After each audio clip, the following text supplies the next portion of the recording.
देश के सबसे बड़े लोकतांत्रिक बहस के शो देश की बहस में मैं दीपक चौरसिया अपने साथ जुड़ने वाले तमाम पैनलिस्ट का, अपने साथ जुड़ चुके दर्शकों का, अपने साथ पब्लिक के मंच में जुड़ने वाले साथियों का वंदन करता हूं, अभिनंदन करता हूं, नमस्कार करता हूं।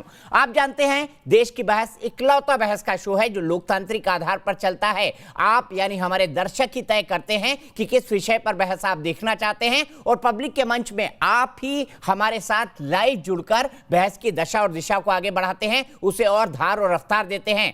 मैं पब्लिक के मंच के साथियों के नाम बताऊं, लेकिन उससे पहले देख लेते हैं आज दर्शकों ने किस विषय का चयन किया है बहस के लिए, देश की बहस के लिए। आज का विषय है कश्मीर। कश्मीर में टारगेट किलिंग की साजिश के पीछे कौन? इसे बहुत बड़े बहुमत के साथ यानी 81% लोगों ने वोट देकर देश की बहस का मुद्दा बनाना चाहा है। कश्मीर में अक्टूबर के अंदर 11 लोगों की हत्या कर दी गई। ये तमाम लोग गैर कश्मीरी थे। गैर कश्मीरी से मेरा मतलब इनमें ज्यादातर वो लोग थे जो पर प्रांतीय थे यानी बाहर के प्रांतों से आए थे। इसमें कश्मीरी पंडित भी शामिल है। 2 कश्मीरी पंडित शामिल हैं, एक टीचर जो कि एक स्कूल के अंदर पढ़ाता था और दूसरे माखनलाल बिंद्रू साहब जो कि श्रीनगर के एक जाने माने केमिस्ट थे। क्या घाटी में 1990 का दौर वापस लौट रहा है? क्या घाटी में अमन चैन फैलता देख, पत्थरबाजी की घटनाओं को कम होता हुआ देख, आतंकवाद को कम होता हुआ देख, अमन के रास्ते पर और विकास के रास्ते पर जम्मू कश्मीर को बढ़ता देख, क्या आतंकवादी अब दहशत फैलाने के लिए टारगेट किलिंग कर रहे हैं? आज इसी मुद्दे पर होगी बड़ी बहस। साथ ही साथ हम आपको यह भी समझाएंगे हाइब्रिड आतंकवाद क्या है, किस तरह से सुपारी लेने वाले आतंकवादी कश्मीर के अंदर पैदा हो रहे हैं। साथ ही साथ बीजेपी और कांग्रेस के बीच जो नया संघर्ष हुआ है सरदार पटेल के नाम पर, उस पर भी बात होगी। लेकिन सबसे पहले अभी तक का अपडेट।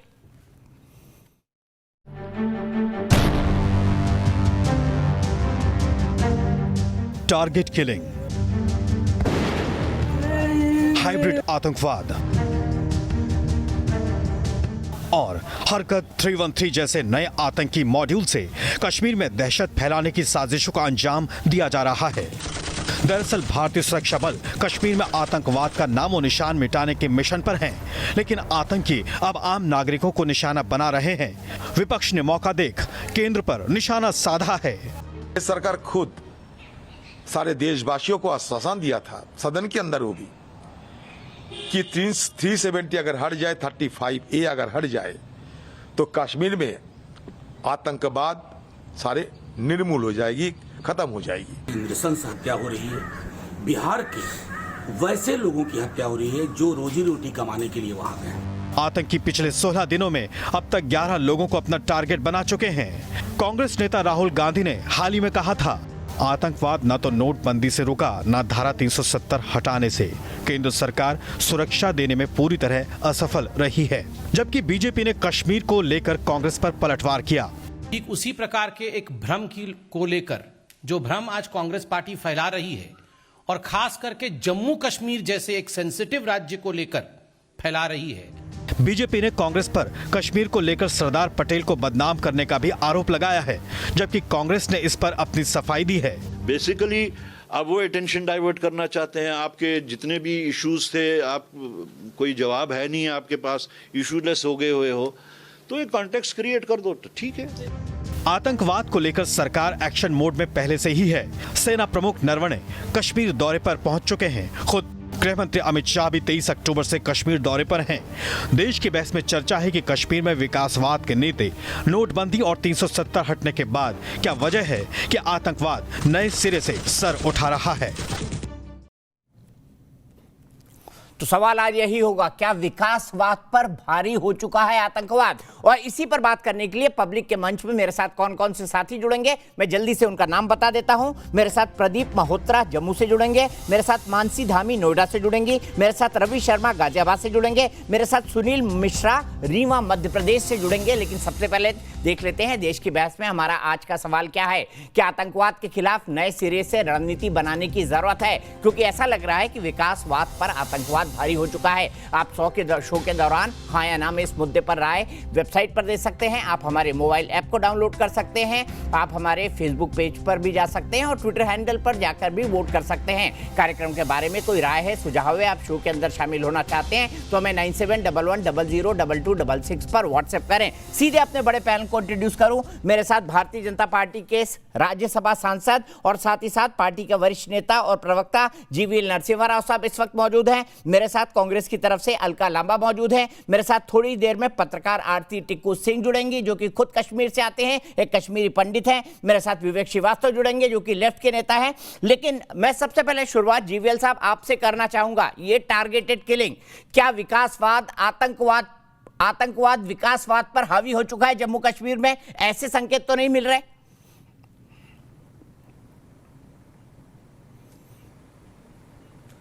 बिल्कुल नहीं दीपक जी, बिल्कुल ऐसा नहीं मानता हूं मैं अभी कुछ ही दिन पहले करीब 3 सप्ताह पहले एक पार्लियामेंट्री डेलीगेशन में मैं गया था, श्रीनगर गया था। 2-3 दिन हम अलग अलग श्रीनगर और उसके आसपास जिलों में गए थे और ऐसे कम से कम 18-20 स्टैंडिंग कमिटीज पार्लियामेंट के दौरा करके आई है कश्मीर का, जम्मू कश्मीर का। और वहां पहली बार कई दशकों के बाद वहां की जनता विकास की अनुभव कर रही है और खुले तौर पर लोग कह रहे हैं जो पहले सरकारें थी खराब कर रही है। वो मैं किसी एग्री भी करता पार्टी के हूं हो, नरसिम्हा राव वो साहब, सरकारें, लेकिन फिर टारगेटेड किलिंग नहीं, क्यों? देखिए, क्योंकि ये तो बिल्कुल उल्टा बिल्कुल पिक्चर पेश कर रही हैं। ना मैं मानता नहीं, देखिए ये नहीं दीपक जी, ये 2 अलग अलग विषय है। आम जनता वहां से प्रशासन से खुश है, जो एडमिनिस्ट्रेशन के काम से और विकास के कार्यों से खुश है, बट लेकिन जो भारत विरोधी 2 ताकतें हैं जो वहां आतंकवादी को फैलाना चाहते हैं, वहां भय को फैलाना चाहते हैं, वो बाहर की, खासकर बाहर के लोगों को और गैर मुस्लिम को, माइनॉरिटीज को टारगेट करके एक भय का वातावरण बनाना चाहते हैं। और हाल में हमारे अफगानिस्तान में क्या हुआ आप हम सब जानते हैं। तो इसलिए और हमारे सिक्योरिटी फोर्सेस ने पिछले 7 दिनों में 13 टेररिस्ट को, टारगेटेड टेररिस्ट को किलिंग किया है। जिन लोगों ने मासूमों को कत्ल करने की उन्होंने जो साजिश किया था, जो आतंकवाद फैलाया था, उनको खत्म करने का काम हमारे सिक्योरिटी फोर्सेस किए हैं। तो इसलिए मैं आपसे आग्रह करता हूं, मैं आपके माध्यम से देश की जनता को ये आश्वासन देना चाहता हूं, वहां की परिस्थिति सामान्य हो रही है, बट लेकिन जो आतंकवादी, जो हाल में जो इस प्रकार के आतंकवादी गतिविधियों को चलाए हैं, उनके खिलाफ सिक्योरिटी फोर्सेस बहुत शक्ति से उनसे पेश आएंगे और इसको भी बहुत जल्द खत्म करेंगे। हम सबको सब्र रखने की जरूरत है। हमारे सिक्योरिटी फोर्सेस पूरी तरह काबिल है, उन पर हमारे विश्वास है और उनको सरकार के द्वारा पूरी फ्री हैंड दिया गया है सिचुएशन को कंट्रोल करने में। ठीक है अलका लांबा जी, क्या आप जीवीएल नरसिम्हा राव जी के तर्क से सहमत है? और मेरा दूसरा और सीधा सवाल, मैंने उनसे एक सवाल पूछा कि क्या आतंकवाद विकासवाद पर हावी हो गया है, आपका क्या मानना है? मैं बिल्कुल भी उनसे सहमत नहीं हूं। अगर वो गए जम्मू कश्मीर तो मैं भी जम्मू और कश्मीर गई, फेसबुक लाइव किया, वहां की हकीकत बताई कि विकास के दावे तो हैं, पर 21.6% जम्मू और कश्मीर का खासतौर से युवा बेरोजगार है। वहां पर अर्थव्यवस्था को इतनी बड़ी मार पड़ी क्योंकि तालेबंदी तो देश ने बाद में झेली, वो तो कब से झेल रहे थे। सबको बंद करके रखा हुआ था, नजरबंद, इंटरनेट सेवाएं बंद थी, व्यापार, शिक्षा, सबका नुकसान हो रहा था और आज 21% वहां पर फेलियर है। आपका सवाल था कि क्या सरकार को नई रणनीति, ये सवाल ही आपका ये मोहर लगाता है कि 7 साल की जो भी नीति और रणनीति थी मोदी सरकार की, वो औंधे मुंह आकर गिर गई है। 9 हमारे सेना के जवान शहीद हुए हैं, 9 सेना के जवान शहीद हुए। नरसिम्हा जी राव जी बड़े आसानी से कह गए नॉन मुस्लिम्स को मारा जा रहा है। मैंने हाथ जोड़कर कहूंगी बंद करिए ये सब तमाशे, मुस्लिम गैर मुस्लिम, कश्मीरी गैर कश्मीर, ये भारत वर्सेस आतंकवाद की लड़ाई है जिसे लड़ने में केंद्र की मोदी सरकार पूरी तरह से नाकाम हुई है। इन्होंने 370 हटाया, इन्होंने पूर्ण राज्य का दर्जा छीनकर केंद्र शासित राज्य बनाया, इन्होंने राष्ट्रपति शासन लगाया। अगर विकास है, शांति है, तो विधानसभा का चुनाव लोकतांत्रिक तरीकों से होकर फैसले क्यों नहीं लिए जाते? क्यों दिल्ली से फैसले ले रहे हैं? और आप ही के राज्यपाल मलिक साहब मलिक साहब, सत्यपाल मलिक जी ने खुलकर कह दिया है कि सरकार की नीतियां फेल होगी। जब वहां पर थे तब ऐसा नहीं था जो अब हो रहा है। यानी कि कहीं तो चूक उससे हो रही है, कहीं तो आप सच्चाई, जमीनी हकीकतों को स्वीकारना नहीं चाह रहे हैं। वहां पुलिस के जवानों को मारा गया, 9 हमारे शहीद जवान हुए, सेना के पुलिस जवान भी, वो माइनॉरिटी सी मुस्लिम कम्युनिटी से थे। हाथ जोड़कर कहूंगी, ये संघ का नजरिया, संघ का चश्मा उतार दीजिए। और ठीक है, मेरे पास आपसे सवाल है इस्लामिक कट्टरवाद को लेकर, मैं उस सवाल को लेकर आऊंगा, लेकिन जीवीएल नरसिम्हा राव साहब, क्या आप हिंदू मुस्लिम के चश्मे से इन आतंकवादी वारदातों को भी देख रहे हैं?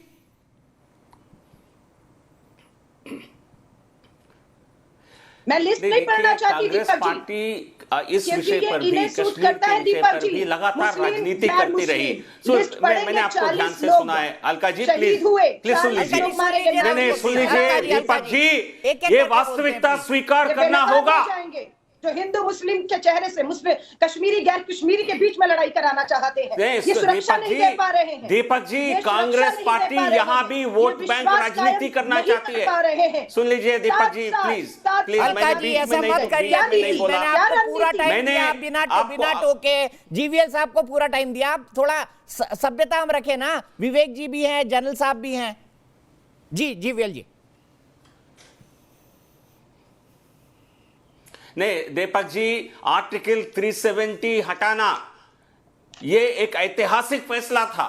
यही एक कारण है जिसके तहत वहां सामान्य स्थिति बन रही थी।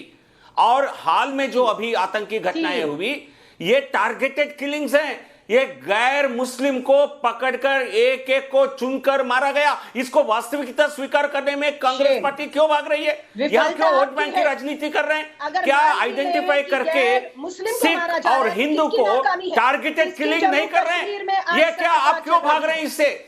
गैर मुस्लिम नहीं, कश्मीरी नहीं, इसमें कई सारे कश्मीरी थे, कश्मीरी हिंदू थे, कश्मीरी पंडित थे, कश्मीरी सिख हैं, और गैर मुस्लिम कश्मीर को टारगेट करके आतंकी एक स्ट्रैटेजी अपना रहे हैं, उसको खत्म करेंगे। कब करेंगे? नहीं खत्म दीपक जी, करेगा। ये अलका जी, मेरा आपसे सवाल, और इसी सवाल को सप्लीमेंट्री के तौर पर मैं विवेक श्रीवास्तव को ले जाऊंगा। लोग जो मारे गए, आप नहीं मानती कि जो जम्मू कश्मीर में दिखाई दे रहा है ये इस्लामिक आतंकवाद का विकृत स्वरूप है, इस्लामिक आतंकवाद जो पूरी दुनिया में देखते हैं। उसके बाद यही सवाल विवेक श्रीवास्तव जी से। अलका जी बताइए। देखिए ये आप धर्म का जो नाम है ना, कोई भी धर्म का नाम आतंक आ गया, हमारे लिए आतंक है, उसे हर कीमत पे कुचले जाना जरूरी है। लेकिन केंद्र की सरकार पूरी तरह फेल हो गई। चीन हमें चुनौती दे रहा है, पाकिस्तान पहले दे रहा था, अब तो अफगानिस्तान का तालिबान हमारे बीच में घुस के कश्मीर में ये कत्लेआम कर रहा है। सरकार की कोई नीति नहीं है। आज भी सुझाव दे रही हूँ, सर्वदलीय बैठक बुलाइए, क्या नीति है अफगानिस्तान तालिबान पर बताइए। चीन आज हमें क्यों चुनौती दे रहा है बताइए। ठीक है, अब आप रिपीट कर रहे हैं सीधे। विवेक श्रीवास्तव जी, आपको नहीं लगता ये वही इस्लामिक आतंकवाद है, ये वही इस्लामिक जिहाद है जिससे हर कोई आपको आगाह करता रहता है, भाई बचिए, इसकी आलोचना करिए, इसकी भत्सना करिए, जिसका विकृत स्वरूप कश्मीर में भी दिख रहा है, अफगानिस्तान में भी दिखा और सीरिया में भी दिखा। वहां भी आम मुसलमानों को मारा गया और यहां भी मारा गया। देखिए ठीक है जी, अब आप मेरी बात को ध्यान से सुने। जीवीएल जी तो भाषण दे रहे थे, लग रहा था किसी रैली को संबोधित कर रहे हैं। डिबेट के प्रश्नों का उत्तर तो वो दे नहीं पा रहे थे, तो चीखा चिल्ली यहाँ पे चल रही थी। सबसे पहली चीज है, आतंकवाद जो कश्मीर में है उसमें हिंदू भी अगर मारे गए हैं तो मुसलमान भी मारे गए। आतंकवाद है, ये पहली चीज है। हाँ नहीं, इसमें हंसने की जरूरत नहीं है। और एक राज्यसभा का एमपी अगर बैठ करके हाल में नहीं, रूलिंग पार्टी का है, अगर वो यहाँ पे हिंदू वर्सेस मुसलमान के फर्क को जस्टिफाई कर रहा है नेशनल टीवी पे, दैट मींस हिज पार्टी वो सांप्रदायिक दंगों के क्रिएशन को सपोर्ट करते हैं। वो चाहते हैं, शेम ऑन यू, कि आप चाहते हैं कि हिंदू और मुसलमान अलग रहें, अलग पहचान हो, एक दूसरे को चैलेंज करें। कश्मीरी पंडितों के कत्ल का समर्थन नहीं कर रहे हैं। होना चाहिए कि कॉन्स्टिट्यूशन के हिसाब से आप सबको जोड़ें। सर, कश्मीरी पंडित जो 1990s का जो क्राइसिस था उसकी सबने भर्त्सना करी है, उसके बाद चीज़ें नॉर्मलाइज हुई हैं। कश्मीर नॉर्मलेसी की तरफ था, लोगों ने वहाँ जाना शुरू करा था। आर्टिकल 370 को आपने इमेच्योर्ड तरीके, अनकॉन्स्टिट्यूशनल तरीके से बिना असेंबली के थ्रू आपने हटाया, लोगों का विश्वास हटा। कश्मीर आज भी नॉर्मल नहीं है। अलका लांबा जी होकर के आई हैं, उन्होंने आपको बताया, आप इसको झुठला सकते हैं या नेशनल टीवी पे, लेकिन कश्मीर को आपने बर्बाद कर दिया। मतलब इस्लामिक आतंकवाद को आप मानते ही नहीं। और ये समझ लीजिए, विवेक भाई, इस्लामिक आतंकवाद को आप मानते ही नहीं। क्या ये इसका विकृत स्वरूप नहीं है? बताइए, इसका जवाब दीजिए। क्या ये इसका विकृत स्वरूप है, हाँ या ना? सिर्फ इतना जवाब दीजिए। आतंकवाद है सर मेरी बात सुने, धर्म से मेरी बात सुनिए सर। किसी भी राज्य को भारत के क्या आप फौज के थ्रू रन करेंगे केंद्र से? क्या बिहार आप मध्य प्रदेश इंदौर के थ्रू रन? क्या आर्मी रूल लगा करके वहां पे हम इंदौर और मध्य प्रदेश को रन करें? कौन सा आर्मी रूल लगा हुआ है जम्मू कश्मीर में? बताइए ना। कश्मीर में कहां इलेक्शन? ये तो आप नेशनल टेलीविजन पर झूठ बोल रहे हैं। बिल्कुल कौन सा आर्मी रूल लगा? बताइए जम्मू कश्मीर में कौन सा आर्मी रूल है जम्मू कश्मीर में? बताइए ना। नहीं है वहां इलेक्टेड गवर्नमेंट नहीं खड़ी है। अरे गजब बात करते हैं आप। जो है कोई केंद्र शासित प्रदेश है, जब वहाँ का कॉन्स्टिट्यूशन नया चलेगा, मैं सीधे जनरल सिन्हा के पास चलता हूँ, उसके बाद जीवीएल जी मैं आपके पास आ रहा हूँ। जनरल सिन्हा जी मुझे बताइए, कश्मीरी इस्लामिक आतंकवाद को स्वीकारने में हमारे कुछ कवर फायर देने वाले साथियों की दिक्कत क्या है? क्या ये इस्लामिक आतंकवाद नहीं है जो वहां पर हो रहा है? अगर उन्होंने किसी मुसलमान को भी मारा है आतंकवादियों ने वहां पर, तो इसलिए मारा क्योंकि वो सिक्योरिटी फोर्सेस का साथ दे रहा था, क्योंकि उनका शक था कि वो मुखबिर हो गया है, क्योंकि वो सरकारी काम के अंदर हाथ बटा रहा था। ये तो रीजन था ना उसका। दीपक जी शांत कराए तो मैं कुछ बताऊं। देखिए, मैं पक्ष विपक्ष में नहीं पढ़ना चाहेगा इनका डिबेट में, मैं सामरिक तरीके से आपको बताता हूं। देखिए, आतंकवाद का डिफिनेशंस आपको यूनाइटेड नेशन जनरल असेंबली के ऊपर में खुल के रखा गया, और ये भारत ही नहीं रखा, G20 पे भी रखा गया। ये कहा गया कि आतंकवाद का केवल रेडिकलाइजेशन, जिसमें जिहादी रेडिकलाइजेशन की बात हुई, पूरे दुनिया में बात हो रही है, उसमें सिया को भी जब मारा जाता है तो जिहादी रेडिकलाइजेशन का ही हिस्सा है। अफगानिस्तान में सियाओं को भी मार रहे हैं, तो उसमें भी उसी का हिस्सा है। तो ये जो चीज आप देख रहे हैं जम्मू एंड कश्मीर में, ये प्योर एंड एब्सोल्युटली प्योर जिहादी रेडिकलाइजेशन का ही टेररिज्म है। इसको किसी चश्मे से आप देखिएगा तो कभी भी आप सॉल्व नहीं कर सकते हैं। विपक्ष पक्ष अपने रोटियां सेके, अपनी कुर्सियों के लिए बड़ी बड़ी दावे करें। यदि आप इसको करना चाहते हैं स्क्वायरली, तो आपको इसी को रोकना है। टेररिज्म कहां से निकलता है? पाकिस्तान अफगानिस्तान रीजन से जो जिहादी जंग चला है, जिसमें कट्टरता है, और उसमें आप उसको हिंदू मुस्लिम से ना जोड़ें।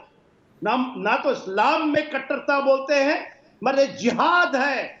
जिहाद उस सोच की जिहाद है जिसमें कट्टरता ही वो आपको भी नहीं पनपते देगी। ये जो बैठे हैं हमारे भाई, जो बार बार बात कर रहे हैं, इनको भी लपेटे लेगी। अब आप कहते हैं 370 और 35 से, वो तो सही था, और वही का कारण आप जो 90 की दशक की स्थिति थी उसमें आप पीछे की तरफ धकेल रहे थे। मगर एक जो आतंकवाद जिहादी कट्टरता है, वो उसको 90 के दशक से आगे बढ़िए। इनसे बुला लीजिए, इनसे बुलवा लीजिए। बोलिए बोलिए बोलिए। बीच में नहीं प्लीज। जनरल साहब बिल्कुल खुली अपनी बात रखते थे, आप बीच में मत बोलिए प्लीज। आप 1900 दशक पे आपका इतिहास रुक क्यों जाता है? भाई साहब, ये कुछ नहीं हुआ क्या? कश्मीर नॉर्मलाइज नहीं हुआ क्या? वहां काम नहीं शुरू हुआ?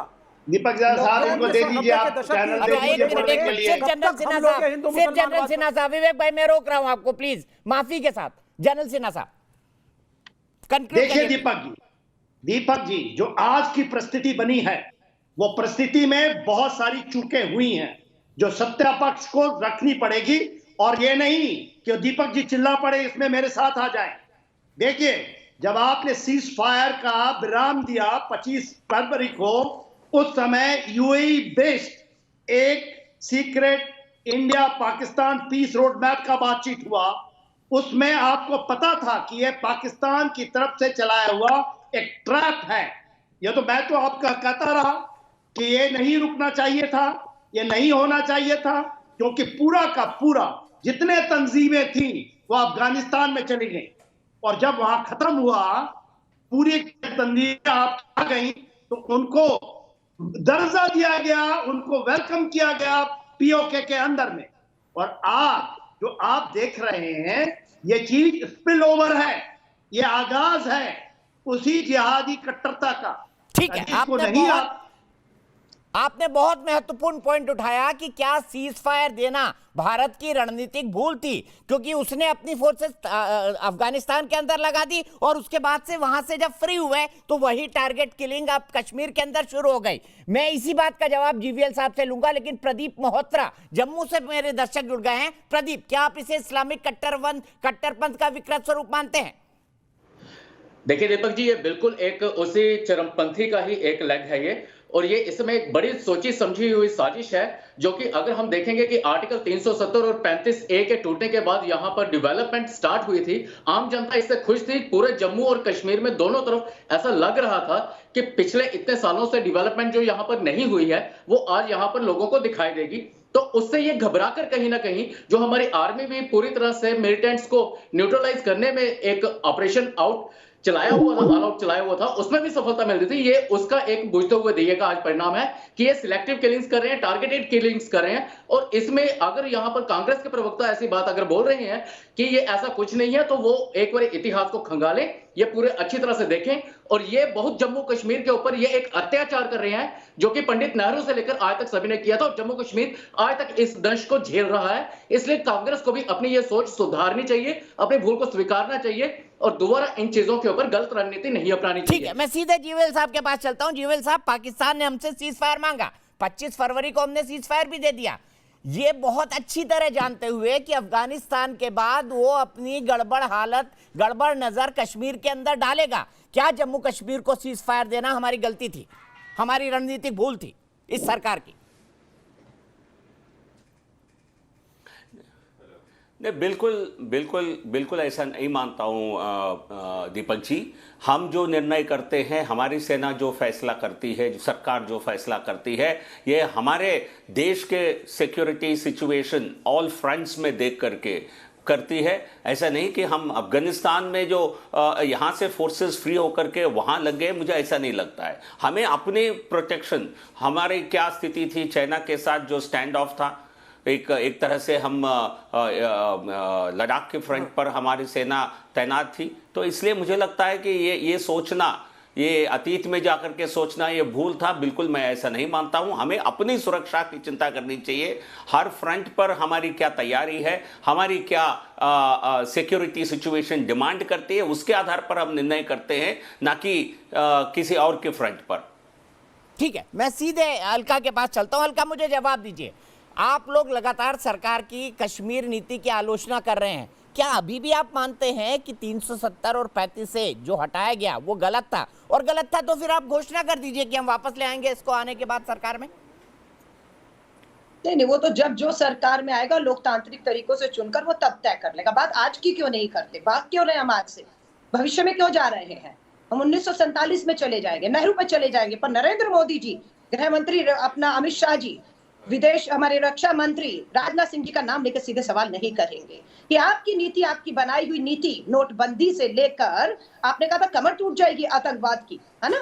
कहां टूटी है कमर? ये पूछना चाहता है भारत और जवाब आपको देना होगा। आपने 370 हटाया, आपने लोकतांत्रिक चुनी हुई सरकारों को बर्खास्त करके राष्ट्रपति शासन लगाया हुआ है ना? ये आपकी नीति थी ना। तो हम तो परिणाम पूछ रहे हैं कि 7 साल हो गए आपकी सत्ता में। अब जवाब जब देने की बारी है तो आप कहते हैं आप आएंगे तो बताएं 370 क्या क्या करेंगे।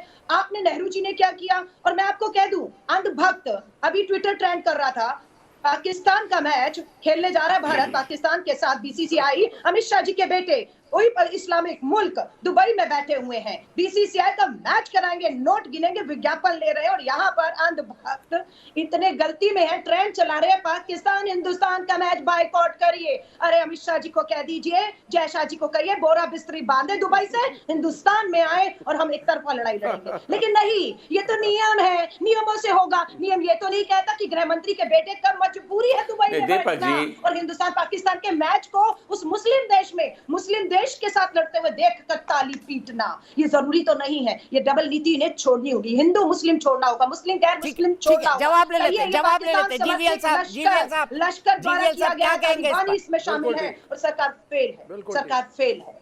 बहुत बढ़िया। देखिए, कांग्रेस पार्टी केवल राजनीति करेगी अपनी, क्योंकि कश्मीर पर क्या पॉलिसी है आपकी, ये आपको बताना होगा। हम चुनाव जीतने के बाद हम कहेंगे आप कभी जीतने वाले नहीं अरे है, सत्ता में तो क्या आप उसके हैं, एक हम राष्ट्रीय नहीं दल होने के चुनाव नाते कराइए एक जम्मू पार्टी कश्मीर जिन्होंने का, चुनौती हाल ही देती में हूँ। 10 साल सत्ता सारी किया नीतियां है, रख आप देंगे। नहीं बताएंगे आपकी रुख सारी क्या है? नीतियां, आप हिम्मत ये तो इस प्रकार की दिखाएं। अवसरवादिता, आप चुनौती इस दे रही प्रकार हो, की जम्मू अवसरवादिता कश्मीर में विधानसभा के कांग्रेस चुनाव पार्टी तो को करवाएं। कांग्रेस ये पार्टी को चुनौती जनता के आपकी सामने हिम्मत एक्सपोज कर है रही है। आपकी। नहीं दीपक जी, मैं उनके नहीं जब जम्मू देखिए बार बार ये विधानसभा के नहीं चुनाव अलका जी, कराएं, हिम्मत आपके तो पास कराएं। यदि कोई हमारी पॉइंट नीति नहीं क्या है तो हमारी रणनीति क्या है, सब बता देंगे और दिल्ली से बैठकर नहीं, अलका जी को जम्मू थोड़ा सुनने लद्दाख का- अलका जी कहते प्लीज हैं, मुझे को आदत फिर रखना जी पड़ेगा को आपको ऑडियो थोड़ा। देना पड़ेगा, मैं सुन ऐसा नहीं लीजिए। करना चाहता। देखिए आप सब भाषण लोग आप दे रही सभ्यता है। से बात करें, सामान्य तौर पर बात करें, हमसे एक पूछ दूसरे पर रहे ना हैं, बोले, अरे क्योंकि हिम्मत दर्शक करके कुछ चुनाव सुन नहीं कराएं। पाता है, और अगर दर्शक नहीं सुन पाएगा आपकी बात तो अलका जी बात कहने का कोई मतलब नहीं है। जीवीएल साहब नहीं नहीं, इन्हें कहिए, इन्हें कहिए दीपक जी, दीपक दीपक इन्हें जी। कहिए हिम्मत करके चुनाव करके दिखा दे वहां का जम्मू कश्मीर विधानसभा का देखिए दम हो तो। कांग्रेस चुनाव का कांग्रेस चुनौती है। सुन लीजिए नीति नियत दीपक जी, सब आप इनको बोलिए थोड़ा चुप रहे, आप नहीं तो बोलिए आप जीवीएल इनके साहब, साथ आप डिबेट करिए, इनके साथ इंटरव्यू कर दीजिए। तो मैं बीच में नहीं बोल नहीं, रहा हूँ, अच्छी आप बात है, आपके इंटरव्यू बीच करेंगे और में पहले प्लीज काम सुन लीजिए। कीजिए। आप भी तो देखिए, क्लैरिफिकेशन दीजिए ना। आप ही को तो पिछले सुन कांग्रेस रहे हैं। जब सत्ता में आप ही थी, की तो करनी को दो भुगत रहा कांग्रेस है पूरा पार्टी देश जब और 10 साल कश्मीर। यूपीए अब कितना सरकार आपको रही, सुने? अब आपको क्या सुनना 10 होगा। साल कांग्रेस पार्टी के कार्यकाल में अब क्या इस आपको देश में बिल्कुल छप्पे विकास हुआ। छप्पे में वो जो जिहादी टनल, आतंकवाद अटल नंगा टनल नाच है, कर रहा था, उसके नहीं लिए कर रहा था? डॉक्टर मनमोहन सिंह जी ने मुंबई रखा, तो में रिबन काट मुंबई रहे में हैं। कितने अटैक हुए? दिल्ली में मुंबई कहाँ कितने से आ अटैक गया? हुए? दिल्ली में, कश्मीर से क्यों जयपुर भाग में, रहे हैं? अहमदाबाद में, कश्मीर में हैदराबाद अपनी में, जवाबदेही चेन्नई से में, क्यों भाग बेंगलोर रहे में, हैं? आपने क्यों हर भाग रहे हैं? प्रदेश अलका जी प्लीज, अलका जी गलत है ये, अलका जी सिर्फ जीवीएल साहब की आवाज, अलका जी मैं फिर रोकूंगा, अच्छा नहीं लगेगा ना प्लीज। शेम ऑन प्रधानमंत्री, उनकी नीतियां जिस तरह से देखिए बर्बाद ये कर इन्होंने रहे हैं। सवाल अरे भाई पूछा है ना, शांत होकर के आतंकवाद प्रश्नों का हमारा उत्तर zero दीजिए। tolerance आप against रूलिंग terror पार्टी है। से हैं। हमारा रिकॉर्ड भी ऐसा है। आप रूलिंग पार्टी आपके से हैं। सरकार रहते वो हुए, शांत अरे वो होकर के जवाब ही बैठे दे रहे हैं। हैं, विवेक जी शहर बोलने में तो देंगे हर उनको। साल मैंने आप दोनों को बोलने का पूरा आतंकवाद मौका दिया, की उनको भी घटनाएं देना होती चाहिए ना, आपको कोई उनको भी जवाब देना नहीं चाहिए दे रहे। मौका। कोई जवाब नहीं है भाई उनके जीवी- पास, वो सिर्फ आरोप लगा रहे हैं कांग्रेस। तो अच्छा सुनिए, सिर्फ जीवीएल जी को ऑडियो प्लीज। दीपक जी, हमारे हमसे ये लोग मुकाबला नहीं कर सकते हैं। ये इस्लामिक आतंकवाद को बढ़ावा देने वाले पार्टी हैं। कांग्रेस पार्टी और उनके समर्थक इस्लामिक आतंकवाद को पनपने में, इस्लामिक आतंकवाद को एक कॉटेज इंडस्ट्री बनाने में सोनिया गांधी, कांग्रेस पार्टी का बड़ा योगदान था। मैं सीधा आरोप लगा रहा हूं, हम पूरे देश में इस आतंकवाद को रोके हैं। जो घटनाएं हुई जम्मू कश्मीर में, उसको भी रोकने का काम, पाकिस्तान को सबक सिखाने का काम, आतंकवादियों को अपने अंजाम तक पहुंचाने का काम हमारी सरकार करेगी। कोई किसी प्रकार की लीनियंसी ठीक है, नहीं रहेगी। ठीक है अलका, मैं विवेक जी आपके पास भी आ रहा हूँ, विवेक जी आपके पास भी आ रहा हूँ, अलका आपके पास भी आ रहा हूँ। रुकिए अलका जी, शायद आप भूल गई कि बीसीसीआई की तरफ से ये मैच होना चाहिए अंतर्राष्ट्रीय नियमों का। मैं खुद नहीं चाहता ये मैच हो भारत पाकिस्तान का, व्यक्तिगत तौर पर मुझे आपसे पूछे, पत्रकार के तौर पर नहीं, मैं नहीं चाहता ये मैच हो, क्योंकि ऐसे हालात में हमको खेल नहीं खेलना चाहिए, मेरा व्यक्तिगत मत है। लेकिन सवाल है, ये सार्वजनिक घोषणा तो राजीव शुक्ला ने की है ना, जो आपकी केंद्र में मंत्री रह चुके हैं। वहां पर एक बीजेपी का आदमी है, कांग्रेस का भी आदमी, आप भी जानते हैं बीसीसीआई कैसे चलता है।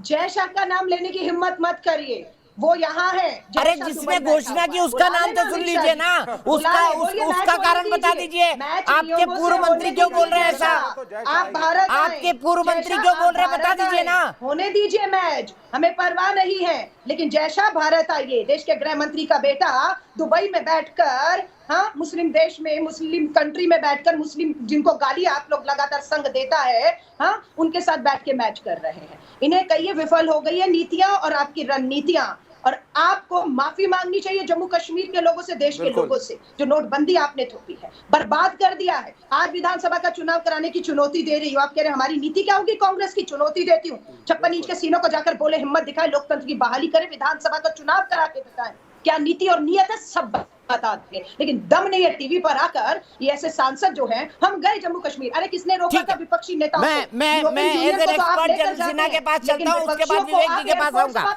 जनरल सिन्हा मुझे बताइए, क्या ये माकूल समय है जम्मू कश्मीर में चुनाव करा दीजिए, क्या करा दिए जाए, क्या उससे सॉल्यूशन निकल आएगा वर्तमान समस्या का? अरे भाई देखिए, ज्यादा नॉलेज नहीं है, बीजेपी के प्रवक्ता कह रहे हैं कि जनरल सिन्हा को नॉलेज नहीं है। जनरल सेना रुक ने जाइए ठीक है। विवेक भाई, हर किसी के बीच में मैं थोड़ा नया कल्चर शुरू करना चाहता हूं कि हम लोग एक दूसरे पर ना बोले। जनरल साहब बोलिए।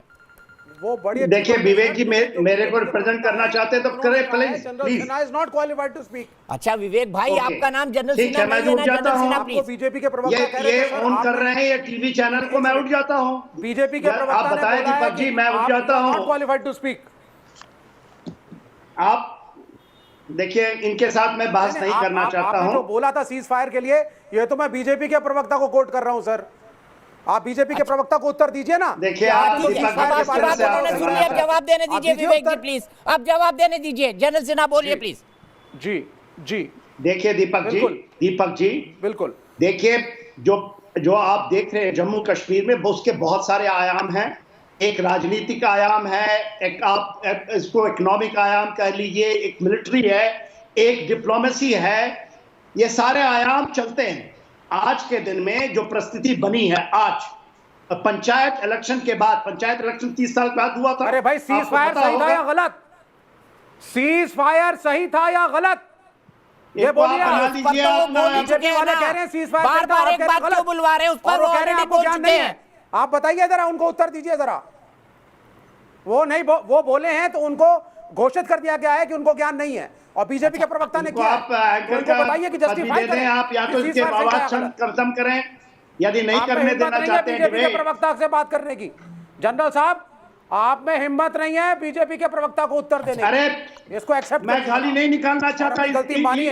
ये चाइनीज और पाकिस्तान के मुल्कों को, ये चाइनीज के मोल को और पाकिस्तान के मोल को। चाइनीज पाकिस्तान देखिए दीपक जी, मैं इनके साथ नहीं बैठा हूँ, मुझे नहीं चाहिए वर्सेस का मोल कहां से आ गया? ये आप बीजेपी के प्रवक्ता उनके ने टुकड़ों कहा है, में आपका स्टेटमेंट गलत है। ये उनके पैसों के सटने वाले ये लोग हैं जो मुझे दुर्भाग्य से आवाज रोकनी पड़ेगी। लगातार नहीं बोल सकते ना। आपने 2 बार बोल लिया, 3 बार बोल लिया, 4 बार बोल लिया, 5 बार बोल लिया। बोलने तो दीजिए जनरल साहब को। जनरल साहब प्लीज बोलिए। सर आप एंकर हैं, आप एंकर हैं, इनको जरा आप आप उनसे चुप बोलिए, कराएंगे, बीजेपी के दीपक प्रवक्ता जी। को जरा काउंटर करे वो, आप अगर वो इनको- सही में आप- जनरल और आप- सही है। ठीक है, आप इनको सवाल को भी ध्यान रखिए कि सीज फायर उचित था या नहीं था, मैं चुप बताइए। हूं। जी देखिए मैंने आपको बता दिया, और जो चीजें हैं मैं सही को सही बताता हूं, गलत को गलत।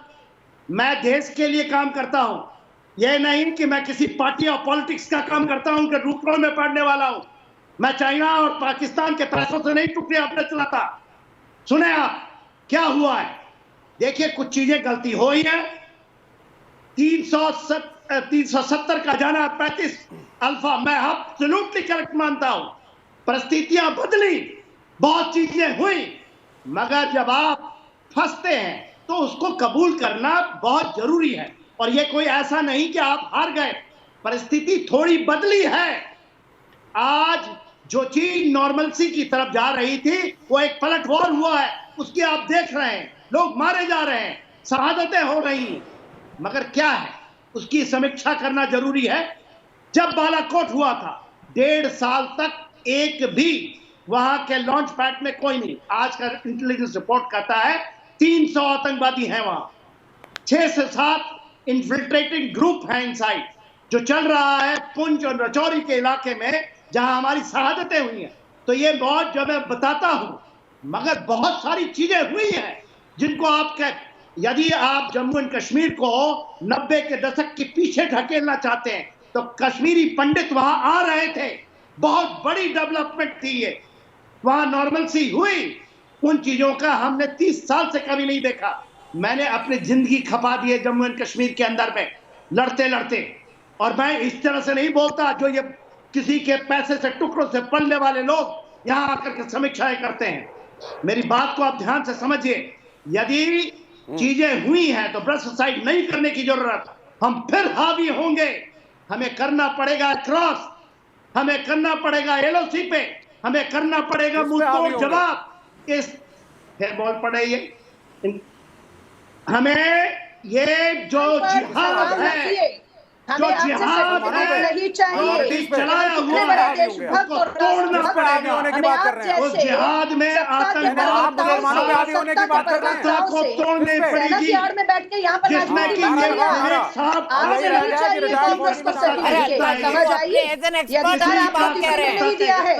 कि साबित करें वो कोई पॉलिटिकल पार्टी के लीडर नहीं है, इतना तो सम्मान करिए किसी का। वो किसी पॉलिटिकल पार्टी के लीडर नहीं है, ना ही वो कोई पॉलिटिकल बात कर रहे हैं। वो एज एन एक्सपर्ट अपना एनालिसिस कर रहे हैं। आप प्लीज आप समझिए, बात को समझिए, किसी के ऊपर भी अब आप लोग फटक कर रहे हैं।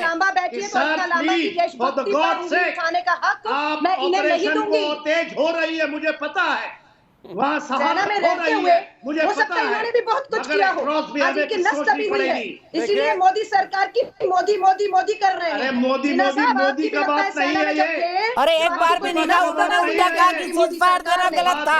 उनका क्या सुना आपने? उन्होंने कहा सीज फायर देना गलत था, उन्होंने कहा सीज फायर देना गलत था। मैं दोनों को रोकता हूँ, मैं दोनों को रोकता हूँ। जनता जनार्दन होती है। मानसी धामी मेरी एक दर्शक नोटा से जुड़ गई है। मानसी, क्या कहेंगे कश्मीर के हालात के बारे में? यस सर, बिल्कुल। ये जो टेररिस्ट आ रखे हैं जो कश्मीर में, तो कहीं ना कहीं उसका पाकिस्तानियों का भी हाथ है उसमें। और जो जितने भी टेररिस्ट हैं वो जो कश्मीर में मेजॉरिटी है उनको वो भगाना चाह रहे हैं, उनको टारगेट कर रहे हैं। तो ये चीज बहुत गलत है। ठीक है, आप कह रहे हैं कि जो कुछ हो रहा है वो पाकिस्तान की शह पे हो रहा है। इस बीच भारतीय जनता पार्टी के राष्ट्रीय प्रवक्ता गुरु प्रकाश पासवान जी भी मेरे साथ जुड़ गए। लेकिन अलका, मैं सीधे आपके पास आऊंगा।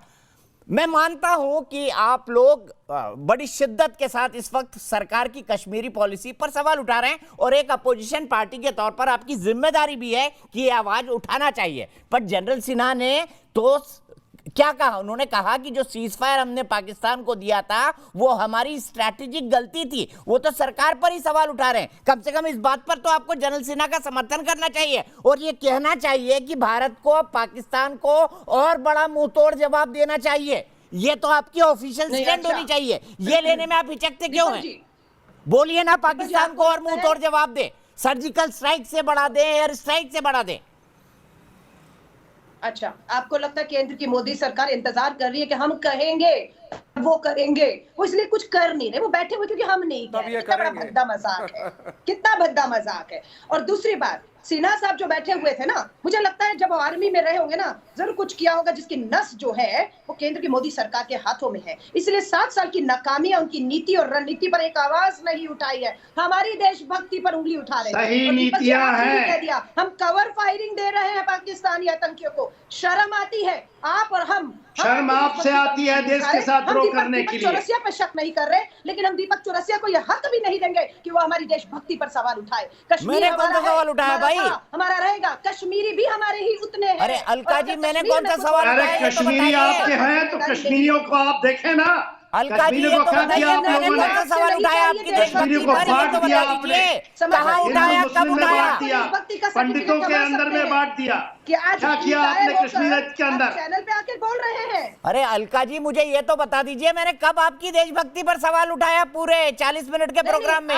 ये तो बता दीजिए। आपने कहा भाजपा के प्रवक्ता ने तो उठाया ना। मुस्लिम आतंकवाद हम नहीं बोल रहे, इसलिए हम कवर फायरिंग दे रहे हैं। अरे मैंने कहा कि क्या ये इस्लामिक आतंकवाद का विकृत स्वरूप है? मैंने आपको देशद्रोही तो नहीं कहा। अगर मेरी बात से आप एग्री नहीं करी तो कोई हमें कह भी नहीं सकता है। दीपक जी, बेहतर होगा पाकिस्तानी भी देख रहे होंगे, कम से कम एक भारतीय को दूसरे भारतीयों की देशभक्ति पर शक नहीं होने, उंगली नहीं उठनी चाहिए। सवाल हम अपनी सरकार से कर रहे हैं, और क्यों नहीं करेंगे उस सरकार से? अरे मैंने कौन सा सवाल उठाया भाई आपकी देशभक्ति पर? प्रधानमंत्री जी जबान नहीं खोलते हैं, प्रधानमंत्री जी प्रेस वार्ता नहीं करते, देश को जवाब नहीं दे रहे कि पाकिस्तान अफगानिस्तान में तालिबान को लेकर कहां फेल हो गया। क्यों चीन भी आज भी सर उठाकर हमें चुनौती दे रहा है? क्यों पाकिस्तान की इतनी हिम्मत आज भी हो रही है कि हमारे पूरी कश्मीर में वो आतंकवाद कर रहा है? लेकिन प्रधानमंत्री जवाब नहीं देंगे, और सिन्हा जी साहब जैसे लोग कांग्रेस 70 साल से पाकिस्तान आज दिखा रहा है। तो जवाब मिलती रही है, आपने भी दिया था। अपना जो लेना चाहती है क्रेडिट। इस देश की सेना ने दिया था, वही कांग्रेस का 99 में भी जवाब मिला, 65 में जवाब मिला। कांग्रेस ने पाकिस्तान के यदि आप चाहते हैं बांग्लादेश बनाया, देश ये आप यदि इसकी बात करेंगे कि जवाब नहीं मिलता, सेना पे सवाल खड़ी करेंगे आप, नहीं है ये क्या कहना चाहती हैं आप कि आपके समय सेना आपके देश के साथ था, आज सेना नहीं है? पर छोड़ दीजिए ये राजनीति का काम, छोड़ दीजिए राजनीति। आप ऐसी राजनीति को ना करें जिससे देश को तोड़ने की काम की राजनीति करती है, ऐसे राजनीति से आप ठीक है, परहेज चलिए मैं करें। यहाँ से आगे बढ़ता हूँ, सीधे गुरु प्रकाश के पास चलता हूँ। गुरु प्रकाश जी, ये कह रही है अलका लांबा कि आपकी पूरी नीतियां गलत है, असफल है, जिसके चलते आज कश्मीर में हालात है। ये देखिए दीपक जी, सेना के शौर्य और पराक्रम पे प्रश्न चिन्ह खड़ा करना और इस प्रकार अपमानित करना, ये कांग्रेस और कांग्रेसियों के डीएनए में है और ये देश जानता है, इसलिए इसमें कोई ताज्जुब की बात। अब आप बोलेंगे, बीच में बोलिएगा, अब आप बीच में बोलिएगा, नौजवानों को श्रद्धांजलि क्यों नहीं दी? मैं इस प्रकार बहस नहीं कर सकता हूँ, आप इनसे बात करवा प्रधानमंत्री नरेंद्र मोदी जी ने उनका नाम लेकर आप बोलते नहीं, आप इसलिए आश्चर्य पे आ गए ना। मैं शांत हो जाता हूँ, दीपक आप इनसे बात करवाइए। वहां पर नहीं गया है, शर्म बोलिए कि हम अपना सेना के जवानों का अपमान कर रहे हैं। यही सेना का शौर्य था कि पाकिस्तान के 2 टुकड़े करके दीपक जी, इनका पूरा हो जाए तो मुझे बता दीजिएगा, मैं फिर बात करूंगा। लगातार मत बोलिए प्लीज, आपने पूरा मौका लिया है अपने बोलने का। और क्या हो रहा है बांग्लादेश में हिंदुओं के साथ? शेख हसीना बोलने की हिम्मत नहीं, अलका जी, प्रधानमंत्री बोलने की हिम्मत नहीं करते इस देश में क्या हो रहा है। दीपक जी, आप इनसे बुलवा लीजिए, उनका भाषण करवा दीजिए। बांग्लादेश की उससे हिम्मत ले, प्रधानमंत्री मोदी जी को कहिए, बांग्लादेश की प्रधानमंत्री शेख हसीना से हिम्मत ले, बोले प्रेस मीडिया को संबोधित करें। अलका जी, मैं नहीं चाहता मैं आपको ऑडियो डाउन करूं, पर आप लगातार बोलेंगे तो मैं क्या करूं? मैं कैसे डिबेट करूं, आप बता दीजिए। दीपक आप पिछले 25 साल से टेलीविजन पर आ रही हैं, सेना का अपमान कर रहे हैं। नहीं दीपक जी, आपके ऊपर आप लगाया जा आरोप कि आप देशभक्त नहीं है, आप गद्दार हैं, आप सेना का अपमान कर रहे हैं, आप चुप करके सहन कर लेंगे? अपनी बात क्यों नहीं रखते? 7 साल अरे तो आप अपनी बारी पर कहिए ना, मैं कौन सा आपको मौका नहीं दे रहा हूँ? आप अपनी बारी पर अपनी बात कहिए, मैं कौन सा आपको मौका नहीं दे रहा हूँ? मुझे आपने राव साहब के साथ 8 से 8:30 बुलाया, अब आप बीच में इनको लाकर मुझे गायब कर देंगे तो मेरे को तो बीच में बोलना ही पड़ेगा ना। अलका जी, आप 9 बजे तक थी, आपको भी पता है, आप 9 बजे तक थी, 9 बजे से गुरु प्रकाश जी थे, आपको भी पता है। इसका मतलब ये तो नहीं कि एक दूसरे के बीच में लगातार बोलते रहे आप। नहीं, बीच की बात नहीं, व्यक्तिगत आरोप नहीं लगाए, हमें इनसे सच। गुरु प्रकाश जी, अब अपनी बात कहिए प्लीज। नहीं, देखिए, मुझे तो डर लगता है जब कपिल सिब्बल कुछ बोलते हैं तो उनके घर के बाहर पत्थरबाजी हो जाती है। मुझे डर लगता है कि मेरे घर के बाहर पत्थरबाजी ना हो जाए, इसलिए मैं शांत हो गया। मैं तो डरता हूँ कांग्रेसियों से, इनके संस्कारों से मैं डरता हूँ, इसलिए मैं डरता हूँ। आप फिर बोलिए, आप बोल लीजिए, आप बोल लीजिए। अलका जी, देश जानता है, देश जानता है, आप बोलिए, कहिए। आपका यूथ कांग्रेस का संस्कार यही है। इसके घर पे भी पथराव हो सकता है, अमित शाह जी को इस्तीफा दे देना चाहिए। कपिल सिब्बल जी क्या हो गया? कपिल सिब्बल जी क्या आपने करवा दिया भाई? कपिल सिब्बल जी को आपने नहीं छोड़ा, करिए आप, चलिए। कपिल सिब्बल जी को डर लगता है, सबको डर लगता है आपसे। अमित शाह जी राष्ट्रीय प्रवक्ता डरे हुए हैं भाजपा के आपके शासन, आपके राज में तरस आ रहा है। आप बोलिए अलका जी, आप बोलते रहिए, आप तो हाशिए पे आ गई हैं, इतने डरे हुए हैं, इसीलिए आप बोलते रहिए।